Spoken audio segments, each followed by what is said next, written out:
Story jam में आपका स्वागत है। यहाँ आप सुनेंगे कहानियाँ, कुछ नई, कुछ पुरानी, कुछ जानी, कुछ अनजानी।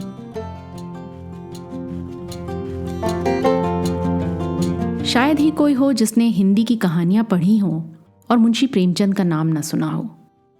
लेकिन क्या आप उनकी पत्नी का नाम जानते हैं? शायद नहीं। मैं भी कुछ साल पहले तक नहीं जानती थी, न कभी जानने की कोशिश करी। लेकिन जब उनके बारे में जाना तो भुला नहीं पाई।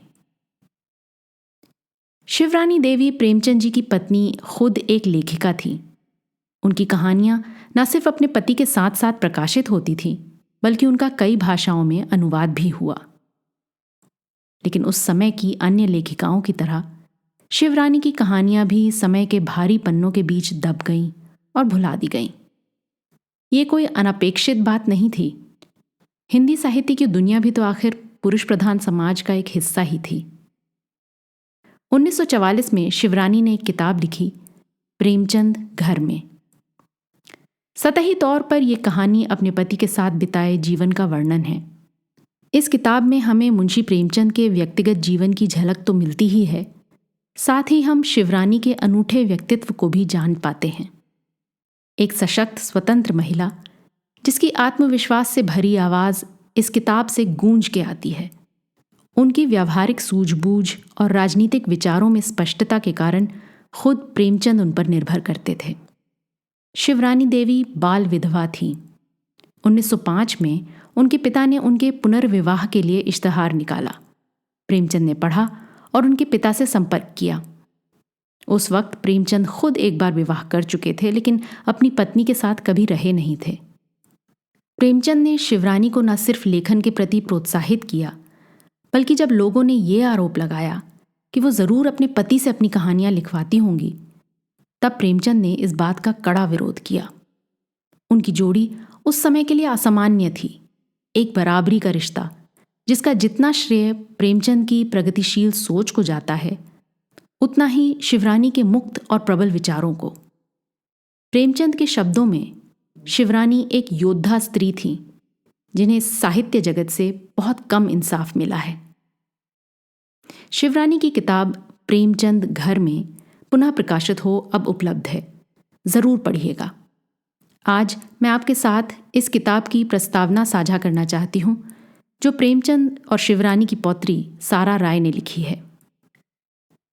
वो ऐसा रेखाचित्र खींचती हैं जो किसी की भी दादी या नानी का हो सकता है, और शायद हमें ये सोचने के लिए बाध्य कर देता है कि ना जाने हमारी इन नानी दादी के धीमे कदमों और कांपती उंगलियों में, उनके जीवन के पिछले अध्यायों में ना जाने कैसी कैसी कहानियां बसी होंगी। आइए सुनते हैं सारा राय के शब्दों में उनकी दादी शिवरानी देवी का वर्णन, किताब प्रेमचंद घर में के प्रेफेस से। शिवरानी देवी की मृत्यु के समय मैं कॉलेज में पढ़ती थी। इतिहास मेरा विषय था। अब सोचने पर ताज्जुब होता है कि उनके बारे में व्यक्तिगत रूप से जानने के लिए मेरे मन में कौतूहल क्यों नहीं हुआ, कोई सवाल क्यों नहीं उठे। वो तो सिर्फ दादी अम्मा थी, एक छोटी सी गठरी नुमा स्त्री जो बीच बीच में हमारे इलाहाबाद स्थित बंगले के दाहिने हिस्से में ऊंची खिड़कियों वाले छोटे कमरे में रहा करती।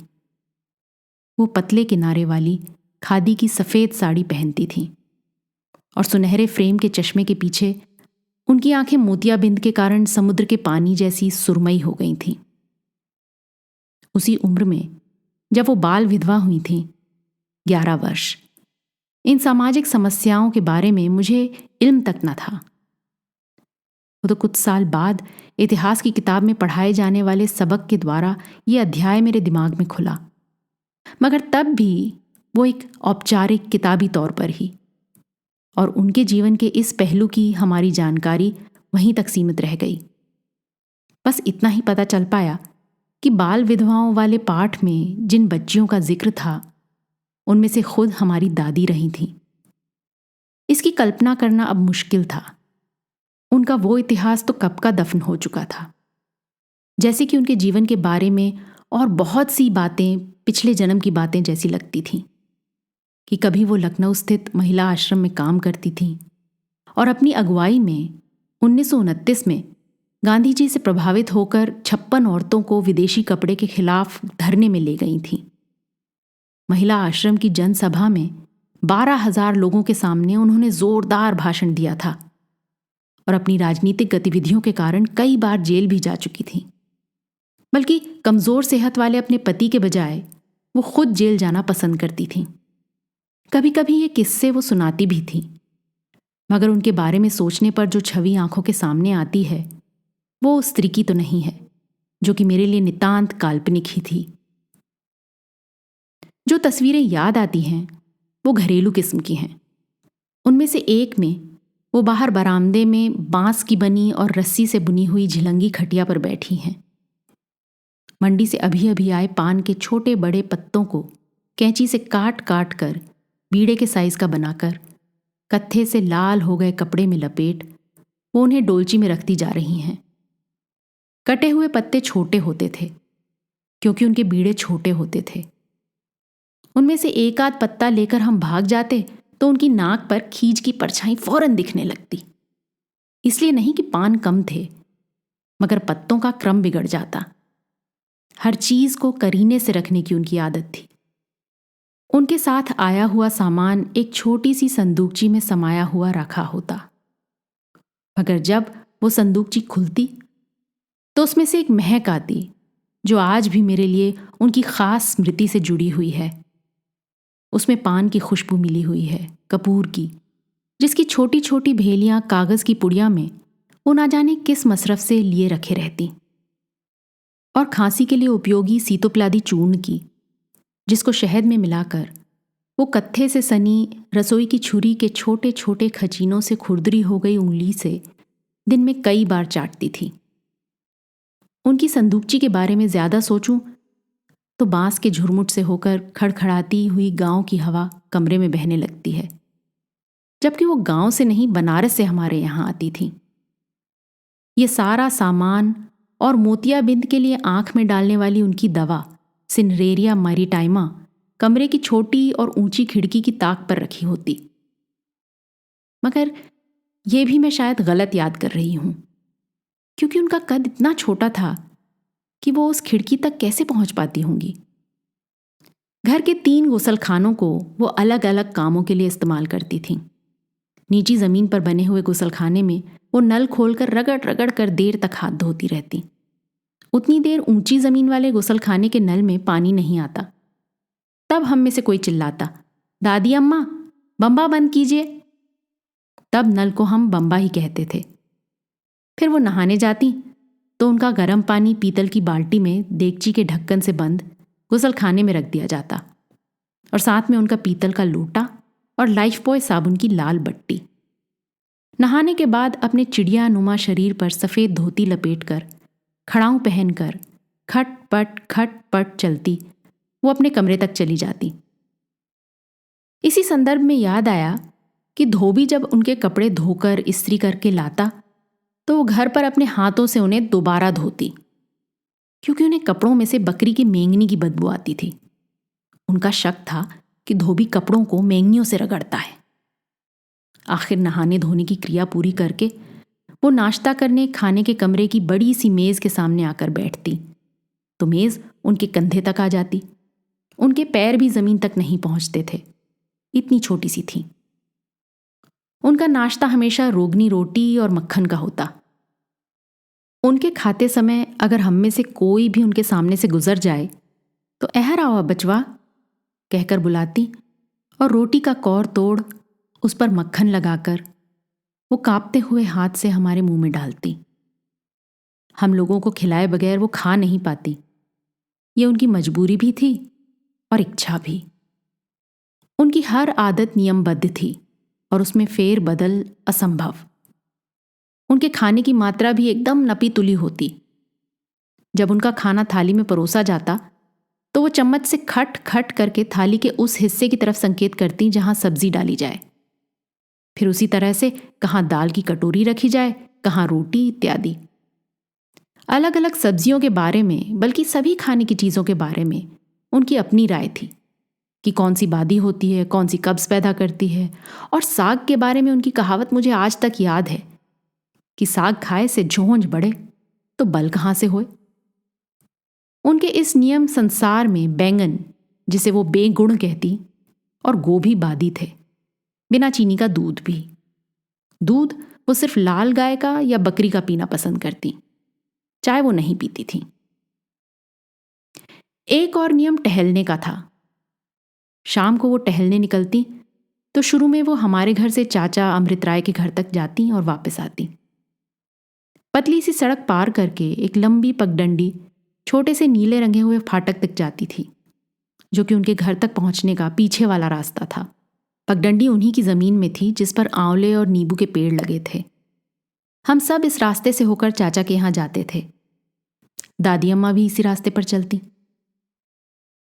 धीमे धीमे बढ़ती उम्र के साथ वो हमारे घर के ही एक फाटक से दूसरे फाटक तक चलने लगी, और उसके बाद ये दूरी भी उनके लिए ज्यादा हो गई और वो बरामदे में ही आगे पीछे चल लेती। एक बार यूं ही टहलते हुए वो मेरे कमरे में आई और मुझे सोता हुआ पाया। मेरा कंधा हिलाकर मुझे जगाया और पूछा, सो रही हो? और जब मैं पूरी तरह से जग गई तो बोली, अच्छा सो जाओ सो जाओ। वो हमारे घर महीने 2 महीने रहकर चाचा के घर चली जाती और फिर वापस बनारस। साल में एक आध बार हम भी बनारस जाते। वहां हमारी नानी भी रहती थी और हम उनके यहाँ नवाब की ड्योढ़ी में ही ठहरते, मगर दादी अम्मा से मिलने जरूर जाते। दादी अम्मा की खड़ाऊं बनारस के गदौलिया वाले बड़े से खाली घर में गूंजा करती। 3 मंजिलों वाली इमारत लाल रंग की थी और उसकी लंबी झिलमिलीदार खिड़कियां हरी रंगी हुई थीं। यहीं से मेरे पिता श्रीपत राय उन दिनों सरस्वती प्रेस की बनारस शाखा चलाते थे। अब उस इमारत में बैंक खुल गया है, निदान केंद्र और दुकानें। इमारत का रंग बदल गया है। तब नीचे वाली मंजिल में खूब चहल पहल रहा करती। लोगों की आवाजाही, बीच बीच में प्रिंटिंग मशीन की खट खट सुनाई देती और बाहर सड़क पर ठेले पे कागज किताब के बंडल चढ़ाए उतारे जाते। घर के ठीक सामने पांडे धर्मशाला थी और थोड़ी दूर सड़क पर आगे जाकर माजदा सिनेमा घर पड़ता था। शोर शराबे से दूर दादी अम्मा तीसरी मंजिल पर एक बकरी और देखभाल करने वाले पौआ नाम के लड़के के साथ रहती थीं। बीच की मंजिल की जमीन संगे मरमर की थी और ये मंजिल अक्सर बंद पड़ी रहती। संभवतः मेरे पिता जब काम के सिलसिले में बनारस आते थे तो इस मंजिल पर ठहरते होंगे। शिवरानी देवी अपने बच्चों के साथ मुस्तकिल रहने की बजाय अकेले ही अपने बलबूते पर रहना पसंद करती थी। जब हम बनारस जाते तो पौआ को भेजकर वो हमारे लिए राम भंडार से चमचम रस से भरे, उन पर चीनी के सफ़ेद कण चिपके होते, मंगवाती। पौआ ही उनका आटा, तेल, तरकारी, पान वगैरह लाता था।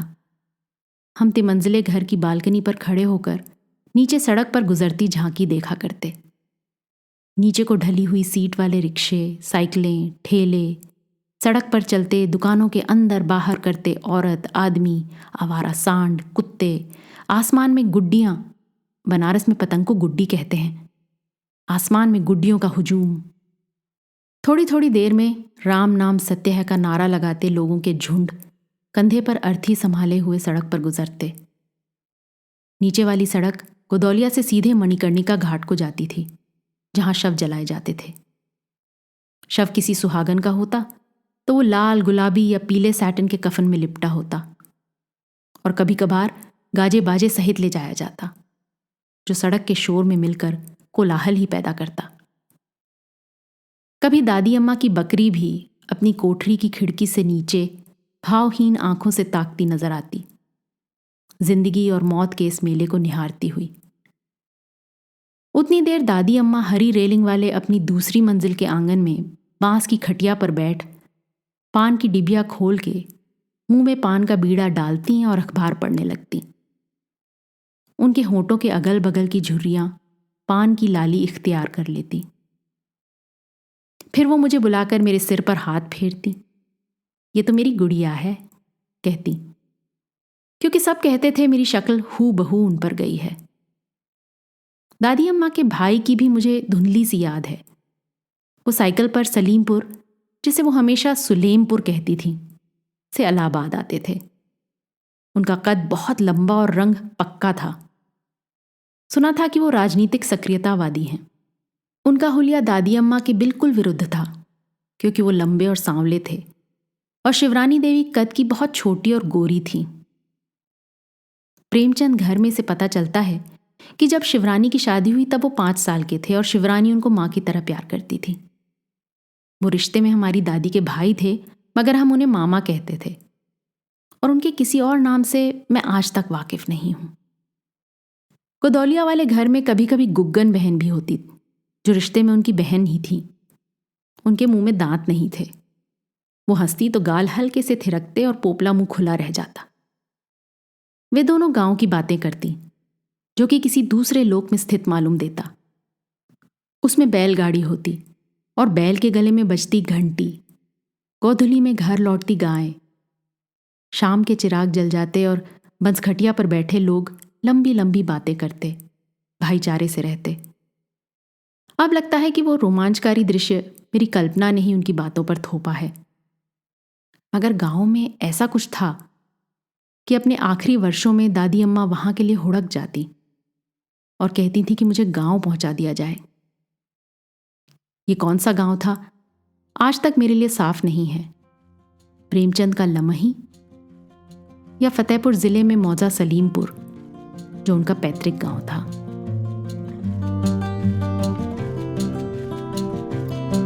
आज की ये रीडिंग आपको कैसी लगी ज़रूर बताइएगा, अपने कमेंट्स ज़रूर छोड़िएगा।